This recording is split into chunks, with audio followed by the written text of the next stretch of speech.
Bonsoir à tout le monde ou bonjour, ça dépend à quel moment vous me suivez. Mon nom est Patrick Kofi Sokinjo, je suis enseignant chercheur à l'Université nationale des sciences, technologies, ingénierie et mathématiques du Bénin.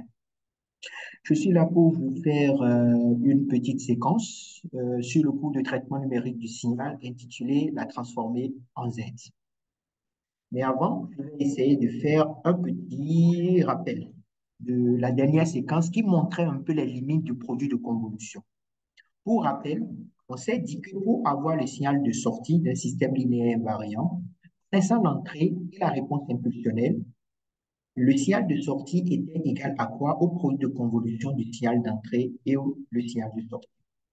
Et on a montré les deux modèles qui permettraient justement de réaliser ce produit de convolution. Nous n'allons pas nous attarder à nouveau là-dessus. Toutefois, remarquons que ces sommations sont des sommations infinies. Le gros problème, c'est lorsque ce soit X comme H, les deux sont des signaux finis. Dans ce cas, ce modèle revient à une sommation infinie et le faire à la main ou confier ce modèle à la machine revêt carrément de l'impossible. Mais il est possible de déterminer le signal de sortie lorsque le signal d'entrée est infini et la réponse impulsionnelle également est infinie. Dans ce cas, quelle solution adopter? Eh bien, la seule solution n'est rien d'autre que la transformer en Z.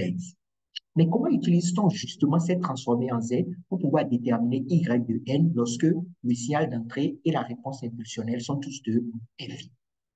Eh bien, on réalise la transformée en Z des deux signaux, que ce soit le signal d'entrée qui devient grand X de Z et la réponse impulsionnelle H de N qui devient grand H de Z, rien que pour information, ce grand H de Z est appelé la fonction de transfert et nous allons y revenir plus tard.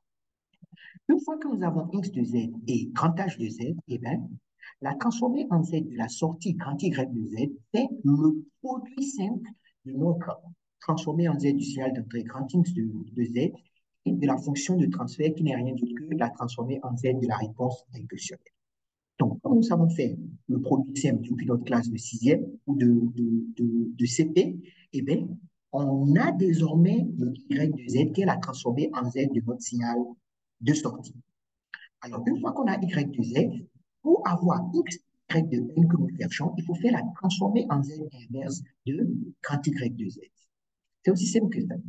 Maintenant, notre challenge est donc de savoir comment est-ce qu'on réalise la transformée en Z et son inverse. Mais cette séquence, nous allons nous intéresser uniquement à la transformée en Z. Alors, faire la transformée en Z d'un signal de N qu'on va appeler grand X de Z, c'est grâce à ce modèle. On fait la sommation des N allant de moins l'infini à plus l'infini du signal dont on veut déterminer la transformée en Z, qu'on multiplie maintenant par quoi? Par une variable Z, qui est une nouvelle variable, qu'on met à la puissance moins. Alors, on va essayer de faire un petit exemple. On prend le signal Dirac que nous connaissons tous, mais on rappelle simplement ici quoi? Son modèle. Il dit que le Dirac de n est égal à 1 si n égale à 0 et 0 sinon. Alors, on se base donc, comme rappel, sur le modèle qui permet de faire la transformée en Z. Il dit que la transformée en Z d'un signal x de n grand X de Z est égale à la sommation des n allant de moins l'infini à plus l'infini du x de n multiplié par Z à la puissance de Z. Grand X de Z est égal à quoi? La sommation des n allant de moins l'infini à plus l'infini, mais on remplace le x de n par quoi? Le Dirac. En fait, le signal dont on veut terminer la transformée en Z. On complète toujours par Z à la puissance n-1. Alors, si vous vous souvenez, quand nous avons une sommation comme ça, nous ramenons les bornes de la sommation aux valeurs du premier signal où ce signal-là est différent de 0. Alors, qu'est-ce que nous allons faire? Nous savons que Dirac est différent de 0 uniquement pour n égale à 0. Donc, dans cette sommation, on revient à n allant de 0 à 0, de Dirac de n fois z à la puissance moins z. Développons.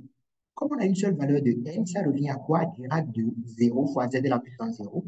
Dirac de 0 était égal à 1, donc ça nous fait 1 fois z à la puissance 0 qui nous donne également 1, et finalement, tout ça la donne 1. Donc, on retient que la transformée en z, grand X de z Dirac n'est rien d'autre que égal à. Nous allons prendre une deuxième application où on va essayer de chercher la transformée en z de quoi? Dirac retardé de moins k. Donc, comme tout à l'heure, nous rappelons la définition de la transformée en z et nous remplaçons le x de n par quoi? Y de n moins k. Pour tous ceux qui se rappellent du retard, Ce Dirac-là, ça veut dire que ça vaut 1 pour n égale à k. Donc, désormais, les sommations, la borne de sommation réduite à quoi? De n allant de k à k, de Dirac de n moins k, z à la puissance moins k. Et on va remplacer la valeur de n par k, qui nous fait Dirac de k moins k, z à la puissance moins. Une fois que nous avons ça, k moins k nous donnant 0, ça nous fait Dirac de 0 fois z à la puissance moins k, qui me fait donc quoi? Dirac de 0 donnant 1, z à la puissance moins k, étant toujours égal à z à la puissance moins k. Donc, tout ça là nous donne z à la puissance moins k. On retient donc que la transformée en z du Dirac de n moins k nous donne donc z à la puissance moins k. Une fois que nous avons vu la définition de la transformée en z, on va s'intéresser maintenant à quelques propriétés de la transformée en z. Eh bien, la première propriété, c'est la linéarité. Et on se dit que quoi? Si la transformée en z de x1 de n donne grand x1 de z, si la transformée en z de petit x2 de n me donne grand x2 de z, alors la transformée en z du coefficient a, une constante a, qu'on multiplie par x1 de n, je ferai ça transformer en z, ça me donnera quoi? Petit a fois grand x1 de z.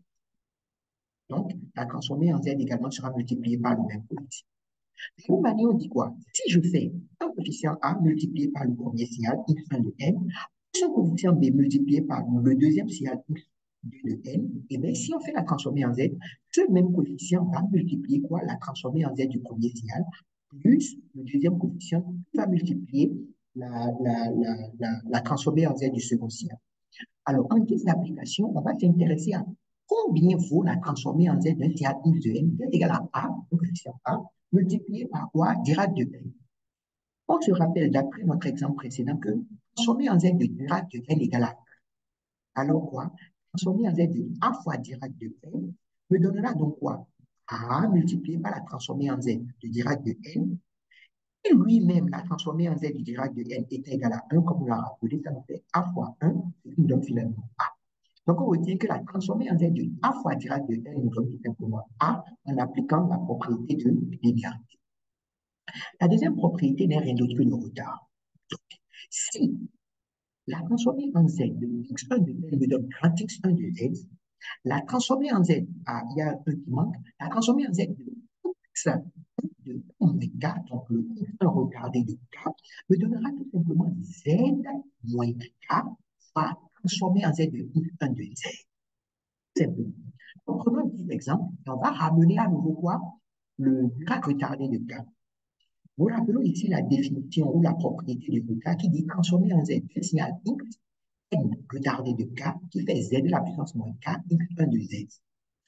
On se rappelle que la transformée en z du Dirac de n égale à. Alors, la transformée en z du Dirac de n moins k sera donc égale à quoi? Z de la puissance moins k multiplié par quoi? Multiplié par la transformée en z du Dirac.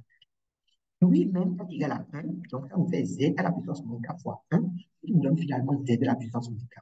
Donc, nouveau, grâce à la transformée, la propriété de retard, on a pu retrouver à nouveau que la transformée en z du Dirac de n retardé de k nous donne tout simplement z à la puissance moins k, chose qu'on avait déjà démontrée au niveau de la définition même de la transformée en z. Alors, la troisième propriété est celle de l'avance. Elle dit que si on a un signal x1 de n et on fait ça transformer en z, on donne tout simplement grand x1 de z. Et la transformée en z de x1 de n plus k, cette fois-ci c'est une avance, on fait quoi? Z à la puissance k, facteur de x1 de z, qui n'est rien d'autre que la transformée en z de x1 de n. Maintenant, toujours dans cette parenthèse, on nous fait moins.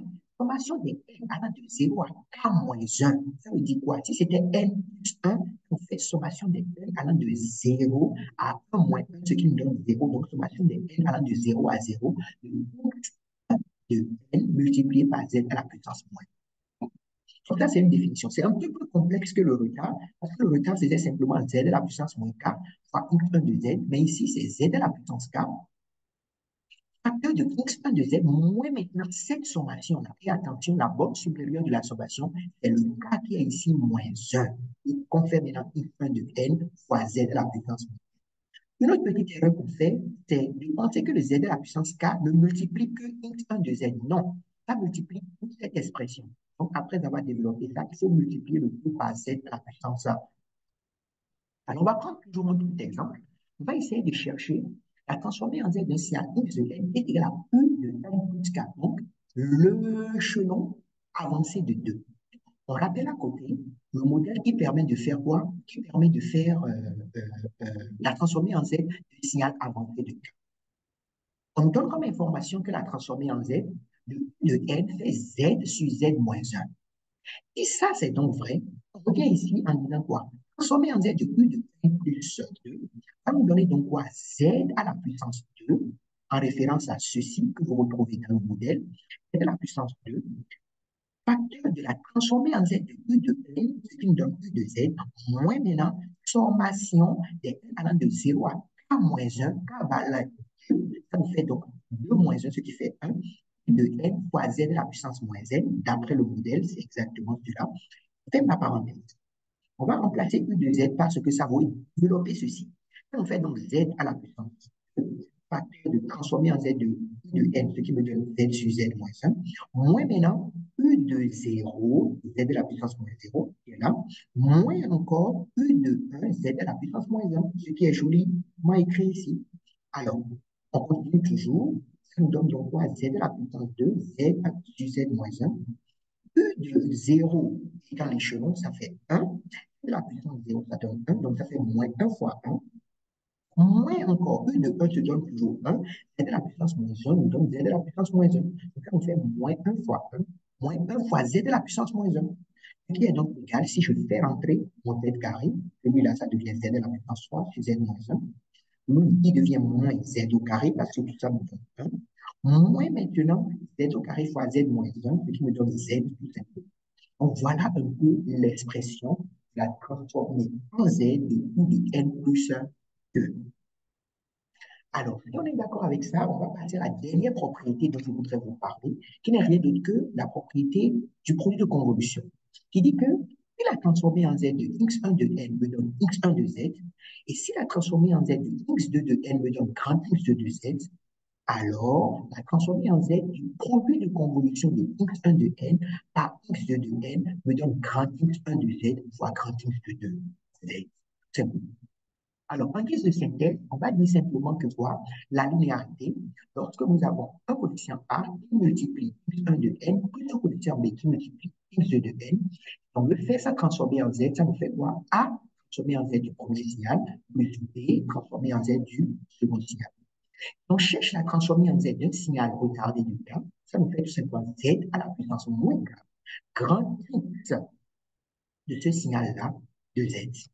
Pour le retard, c'est un peu plus long. Si on fait transformer en Z de x1 de n plus k, ça nous fait donc Z à la puissance k, facteur de x1 de z moins sommation de n allant de 0 à k moins 1, x1 de z, x1 de n fois z à la puissance moins n. Et finalement, pour le produit de convolution, la transformer en z du produit de convolution de deux signaux. C'est le produit simple de la transformer en z de chacun de ces signaux. Avant de vous laisser, je vais vous donner un tableau des transformés en z qui vous seront très utiles. Dans ce tableau, on retrouve la transformée en z du Dirac de n qui est égal à 1, qu'on a vu dans nos exemples, qu'on a pu démontrer. Transformée en z du Dirac retardé de k qui donne z moins k, qu'on a démontré deux fois également dans notre développement. La transformée en z de u de n, ce qui me donne z sur z moins 1, chose que nous avons donnée tout à l'heure. La transformée en z de la rampe qui fait n fois u de n, ce qui me fait donc quoi? Z sur z moins 1 au carré. Chose que vous prenez également comme une information.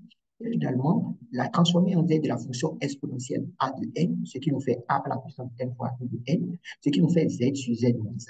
Donc, ces cinq transformées, je vous recommande de les garder quelque part très proche de vous et de les maîtriser afin que cela couvre l'ensemble de toutes les applications que nous aurons à faire. On ne peut pas se laisser comme ça. On va essayer de se donner une petite évaluation formative où, pour chacun de ces signaux-là, en nous basant sur la définition, mais également sur quoi? Mais également euh, sur les propriétés qu'on a vues ensemble, vous allez essayer de me déterminer l'expression de la transformée en Z de chacun de ces différents signaux. Mais voilà, nous sommes à la fin de notre séquence. J'espère que vous avez pu comprendre. N'hésitez pas à réécouter, réécouter, réécouter, tant que faire se peut, cette séquence afin de l'appréhender totalement. Quant à moi, je vous dis à très bientôt et je vous recommande de poser vos questions dans le chat si cela est nécessaire. À très bientôt.